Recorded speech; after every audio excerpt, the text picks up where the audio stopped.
Hi, I'm Stan, and I'd like to talk to you about properly adjusting your rear view mirrors so that you can avoid dangerous blind spots when you're driving. Now you may think, what's the big deal? I know how to adjust my mirrors. I've been doing it for a long time. I learned how to do it way back in driver's ed, and I can see good out of my mirrors. So what have I got to learn from this video? Well, that's exactly what I would have said before I read this article in Car and Driver magazine about a paper that was published by the SAE, the Society of Automotive Engineers. And in that paper, the SAE explained that the way most of us adjust our mirrors leaves big blind spots behind our cars. These blind spots are big enough to hide an entire car in them. So if your mirrors aren't adjusted correctly, you could make a move into the lane next to you and hit a car that's there that you didn't see, or cause them to run off the road. After reading that article, I realized I had been adjusting my mirrors the wrong way. So let's look first at how I, and probably most of you, have been adjusting our mirrors, and then we'll look at how the SAE recommends that we change that. So most people adjust their mirrors like this. Sitting in the driver's seat, the right side mirror is basically adjusted so you can just see the edge of your car. The center mirror is usually adjusted correctly. It's straight back from the driver's point of view to include the whole rear window.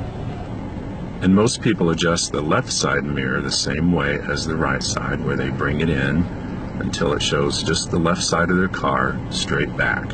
And so even though most of us probably adjust our mirrors that way, according to the SAE, that's not the correct way, or at least that's not the safest way. Adjusting them that way creates big blind spots to the left and right rear of your vehicle. The SAE says that you should be pointing your mirrors further out into the lanes beside you, away from the side of your car. Using their setup, as a vehicle is passing you, you see it in your center mirror. As it leaves your center mirror, it shows up in your left side mirror, and then you see it in your peripheral vision out to the side. This gives you a more panoramic view of what's going on behind and beside your vehicle. Now I'm going to show you how they recommend you adjust your mirrors for greater driving safety. And right now I have my left side mirror adjusted so that it points straight back and shows a little bit of the side of my car. But since that's wrong, we're going to change that. What they tell you to do first is put your head up against the left side window. With your head up against the window, adjust your mirror out so you can just see the left side of your car. And then adjust your center mirror the way you've probably been doing it already anyway. With your center mirror, make sure you can see the whole rear window, or at least as much as possible. And then adjust your right side mirror. To do that, position yourself so you're basically in the center of your car, over the console if there is one, but more or less straight out from your center mirror as much as possible. With your head positioned over the center of your vehicle, adjust your mirror out so you can just see the side of your car. Using these mirror settings, you never really lose sight of a car that's passing you. The panoramic view it gives you eliminates those dangerous blind spots.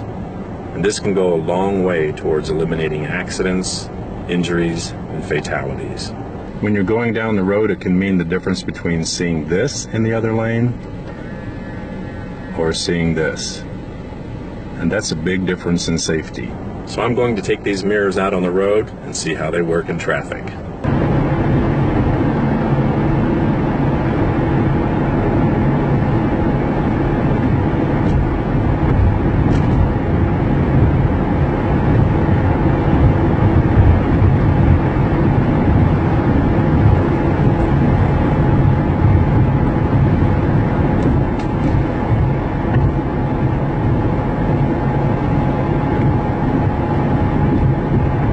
When you implement these mirror settings, you're creating a safer driving environment for yourself, your passengers, and everyone around you, and that's a big plus.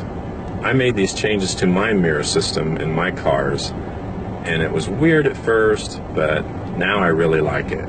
Even with the new mirror setup, I'm still a big proponent of looking quickly over your left shoulder before you make a lane change. This is especially important if there might be a motorcycle that's passing you. With any mirror setup, motorcycles are harder to see than a car is, so a quick look over your shoulder could help eliminate a possible accident. I put a link in the video description below to the article in the Car and Driver magazine that I referred to. It gives a little more information about the SAE report, And it's got a good graphic there too that can be helpful. Thanks for watching this video. Have a great day and drive safely. Bye.